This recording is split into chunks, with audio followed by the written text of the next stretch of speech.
নমস্কার, আশা করি সবাই ভালো আছো এবং ভালো আছেন। আজকে জাগ্রত লেকচার সিরিজের তৃতীয় পর্ব, যেটা টাইম ম্যানেজমেন্ট বা সময়ের ব্যবস্থাপনার উপরে। আপনারা জানেন যে আমরা বনভূমি ইন্ডিয়ার পক্ষ থেকে লাইফ স্কিল ট্রেনিং বা জীবনশৈলীর প্রকৌশলের উপর যে সিরিজটি এনেছি তার নাম জাগ্রত, এবং আজকে তার তৃতীয় পর্ব বা টাইম ম্যানেজমেন্ট। এটা আশা করি আমরা সবাই জানি যে টাইমই মানুষের জীবনের একমাত্র আনরিপ্লেনিশেবল বা ইররিভার্সিবল রিসোর্স, অর্থাৎ যে সম্পদের সঠিক ব্যবহার না হলে যার ক্ষতি অপূরণীয় বা অপরিবর্তনীয়। আপনি কোনোভাবেই সেই ক্ষতি পূরণ করতে পারবেন না যদি সময়ের সময়ের সঠিক ব্যবহার না করা হয় বা সদ্ব্যবহার না করা হয়। সুতরাং যে কোনো বিচার বুদ্ধি সম্পন্ন মানুষ, বিশেষত যারা এখন স্নাতক পড়ছেন বা স্নাতকোত্তর পড়ছেন, যারা একটা পেশায় ঢোকার দোরগোড়ায় দাঁড়িয়ে, তাদের ক্ষেত্রে তো এটা একটা বিশেষ গুরুত্বপূর্ণ জানার জিনিস বা একটা বিশেষ গুরুত্বপূর্ণ, এই শেখাটা বিশেষভাবে তাদের পক্ষে গুরুত্বপূর্ণ। টাইম ম্যানেজমেন্ট বা সময়ের ব্যবস্থাপনার প্রথম কাজ কিন্তু সময় নয়। এটা আমি প্রথমেই বলে নিই, এটা একটু শুনতে অদ্ভুত লাগলেও এটা ঠিক যে টাইম ম্যানেজমেন্ট বা সময়ের ব্যবস্থাপনার ক্ষেত্রে টাইমটাকে ম্যানেজ করাটাই কিন্তু প্রথম কাজ নয়। তাহলে সবথেকে গুরুত্বপূর্ণ কাজটা কি টাইম ম্যানেজমেন্টের ক্ষেত্রে? টাইম ম্যানেজমেন্টের ক্ষেত্রে সবথেকে গুরুত্বপূর্ণ কাজ হচ্ছে লক্ষ্য বা গোল, সেটাকে স্থির করা। দেখবেন যার হাতে প্রচুর অর্থ বা যে পাগল, তার কাছে সময়ের কোনো মূল্য নেই। সে সারা দিন রাত একইভাবে কাটাচ্ছে। তার কারণটা হচ্ছে তার কাছে সময় এই কারণেই কোনো মূল্য নেই, বিকজ তার জীবনে কোনো লক্ষ্য নেই, কোনো গোল নেই। সুতরাং টাইম ম্যানেজমেন্টের ক্ষেত্রে প্রাথমিক কাজ যেটা হচ্ছে নিজের জীবনের লক্ষ্য বা গোলটাকে স্থির করা, এবং এমনই একটা লক্ষ্য বা গোল বা উদ্দেশ্য স্থির করা যেটা অপ্রত্যাশিত বা অস্বাভাবিক কিছু নয়। এর মানে কিন্তু নয় যে আমি আপনাকে বা তোমাদের জীবনের একটা খুব উঁচু লক্ষ্য থেকে বিরত করছি, তা নয়। আমি বলছি আবেগের বশে বা ইম্পালসের বশে বা ইমোশনের বশে এমন একটা অস্বাভাবিক বা অদ্ভুত লক্ষ্য স্থির করো না যেটা কোনোদিন অ্যাচিভ করতে পারবে না। সুতরাং উঁচু লক্ষ্য নিশ্চয়ই স্থির করতে পারো, কিন্তু সেটা নিজের বিচার বুদ্ধিকে প্রয়োগ করে একটা অ্যাটেইনেবল, যেটা তুমি অর্জন করতে পারবে, সেরকম একটা লক্ষ্যকে প্রথমে স্থির করতে হবে। এবং লক্ষ্য স্থির করার সময় অত্যন্ত মনোযোগ সহকারে নিজের মূল্যায়ন করতে হবে, পুঙ্খানুপুঙ্খভাবে। নিজেকে ব্যক্তিগত স্তরে জানতে হবে, পারিবারিকভাবে, সামাজিকভাবে, পেশাদারিভাবে। অর্থাৎ তোমার নিজের বিশ্লেষণটা তোমার কাছে খুব পরিষ্কার হবে, যাতে তোমার কাছে এটা পরিষ্কার হয়ে যায় তোমার কাছে জীবনে কোন জিনিসটা সবথেকে গুরুত্বপূর্ণ। দেশ, সময়, জনসেবা, টাকা, এর আগে ক্লিয়ার করে নাও। সেটা করলে পরে কিন্তু তোমার লক্ষ্যটা তুমি ভালোভাবে ডিটারমাইন করতে পারবে বা সুনির্দিষ্ট করতে পারবে। লক্ষ্যকে রাখতে হবে সুনির্দিষ্ট। এখানে ভাবালুতার বা অস্বচ্ছতার কোনো স্থান নেই।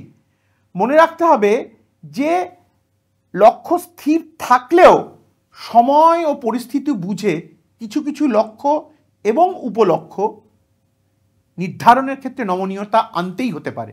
এটাই বাস্তব। কিছু লক্ষ্য হবে দীর্ঘমেয়াদী, আবার কিছু লক্ষ্য হবে স্বল্পমেয়াদী।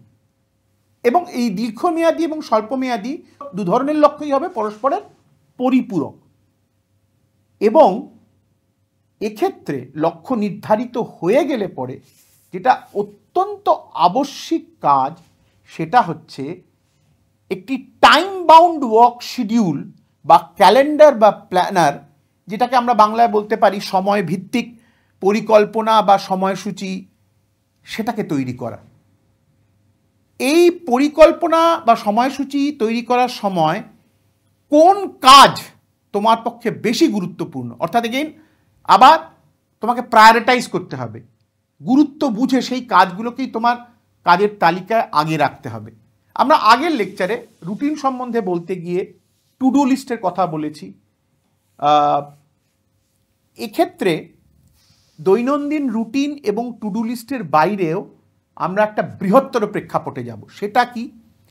তোমার লক্ষ্য বা পরিবর্তিত লক্ষ্য, যেটা তুমি তোমার নিজের সমূল্যায়নের ভিত্তিতে নির্ধারণ করবে, তার ভিত্তিতে দৈনন্দিন রুটিনের সঙ্গে সঙ্গে মাসিক, ত্রৈমাসিক, ষান্মাসিক এবং বাৎসরিক কাজের রূপরেখা তোমাকে তৈরি করতে হবে।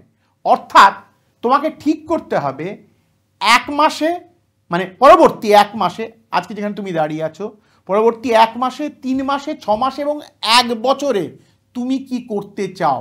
অর্থাৎ সেই সময়ের একটা কর্মসূচি তোমাকে তৈরি করতে হবে। এটা কিন্তু দৈনন্দিন কাজের সঙ্গে সঙ্গেই করতে হবে। This is your long term goal. তোমার এটা একটা দীর্ঘমেয়াদী পরিকল্পনা। এই তোমার লক্ষ্য যেগুলো তুমি স্থির করেছো বা সংশোধন করে আবার নতুন করে করেছো, সেটা রূপায়ণ করতে গিয়ে সবসময় যে খুব সফল হবে তা কিন্তু নয়। ব্যর্থতা আসবেই, সেটাই স্বাভাবিক। কিন্তু তোমার প্রোগ্রেস বা অগ্রগতি জানার জন্য কিছুদিন অন্তর অন্তর তোমার নিজেকেই বিশ্লেষণ করতে হবে, মূল্যায়ন করতে হবে, এবং সেই পর্যালোচনার ভিত্তিতে আমি যেটা শুরুতেই বলেছি, প্রয়োজন হলে লক্ষ্যকে সংশোধন করতে হবে এবং সেই সংশোধিত লক্ষ্যকে রূপায়ণের জন্য নতুন পরিকল্পনা করতে হবে। অর্থাৎ এই লক্ষ্যর নির্ধারণ এবং লক্ষ্যের রূপায়ণের ক্রমাগত মূল্যায়ন প্রয়োজন। মানে একবার কোনো কিছু ঠিক করলেই সেই ঠিক করাটা নিশ্চয়ই আমরা চাইব যে লক্ষ্যের দিকে এগিয়ে যাও, কিন্তু পরিবেশ এবং পরিস্থিতির পরিপ্রেক্ষিতে সেই লক্ষ্যের যে উপলক্ষ্য, মানে যে মিনস যার মাধ্যমে তুমি সেই লক্ষ্যকে অ্যাচিভ করবে বা অর্জন করবে, তার প্রয়োজনে পরিবর্তন করতে হতেই পারে, বা যেগুলো তোমার স্বল্পমেয়াদী পরিকল্পনা সেগুলোতেও পরিবর্তন আনতে হতে পারে। সেটার পর্যালোচনা তোমাকে নিজেকেই করতে হবে।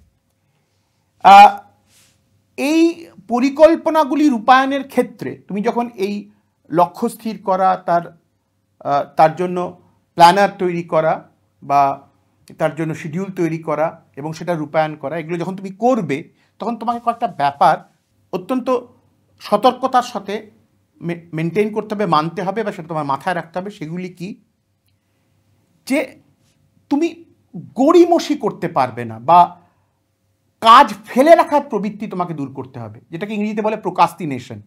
লেগে থাকতে হবে, সেলফ ডিসিপ্লিন হতে হবে। মানে কেউ তোমার উপর কিছু চাপিয়ে দিলে তুমি কিন্তু কখনো লক্ষ্য অর্জন করতে পারবে না। তোমাকে নিজের শৃঙ্খলায় নিজেকেই রাখতে হবে।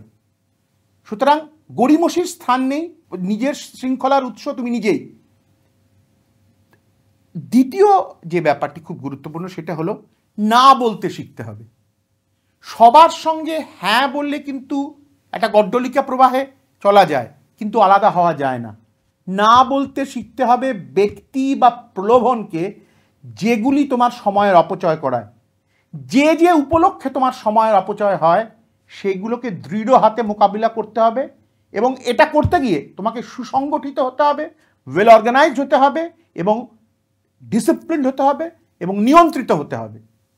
সবার সাথে গা ভাসিয়ে চললে কিন্তু তুমি তোমার লক্ষ্যে কখনোই পৌঁছাতে পারবে না। সেজন্য না বলতে জানাটা অত্যন্ত ক্ষেত্রবিশেষে অত্যন্ত গুরুত্বপূর্ণ। এই না বলতে পারাটা শেখা উচিত। বারবার তোমার লক্ষ্য বা অভিষ্ট অনুযায়ী ক্যালেন্ডার বা প্ল্যানারের মূল্যায়ন করতে হবে, যেটা আমি বললাম। প্রয়োজন বোধে নিজের ক্ষমতা ও সাধ্য অনুযায়ী লক্ষ্যকে এবং নিজের ক্যালেন্ডারকে দুটোকেই সংশোধন করতে হতে পারে, সেটাও বলেছি। কিন্তু তার সাথে এটাও আমি বলবো, কঠিন পরিশ্রম তোমাকে নিশ্চয়ই করতে হবে। কিন্তু এই যে বারবার সংশোধনের কথা আমি কেন বলছি, তার কারণটা হচ্ছে you don't only have to work hard, but you have to work smart also. অর্থাৎ শুধু কঠিন পরিশ্রম করলেই হবে না, you have to work hard and smartly also. অর্থাৎ যাতে তোমার কাজটা হয়, কঠিন পরিশ্রম করলে, লক্ষ্যকে আঁকড়ে ধরলে কিন্তু কিছুতেই সেই লক্ষ্যটা পূরণ করতে পারলে না, এরকম পরিস্থিতি যেন না হয়। নমনীয় হতে হবে, জীবনের ছোট ছোট আনন্দে আপ্লুত হতে হবে। মানে লক্ষ্য পূরণ করাটাও যেরকম একটা আনন্দের বা গর্বের বিষয়, লক্ষ্যের দিকে একটু একটু করে এগোনোটাও অনেকটা আনন্দের বিষয়। সেগুলোকে মনে রাখতে হবে, বাস্তববাদী হতে হবে, নিজের কাছ থেকে প্রয়োজনের বেশি প্রতিশ্রুতি করা যাবে না। মানে নিজেকে তুমি কখনোই প্রয়োজনের বেশি প্রতিশ্রুতিতে আবদ্ধ করতে পারো না। Do not over commit your self. যেটা তোমার পক্ষে সাজে সেটাই করবে। মনে রাখবে, যে সময় তারই মূল্য দেয় যে সময়ের মূল্য জানে এবং সময়কে মর্যাদা দেয়। সবার জন্য আন্তরিক শুভেচ্ছা রইল। ধন্যবাদ।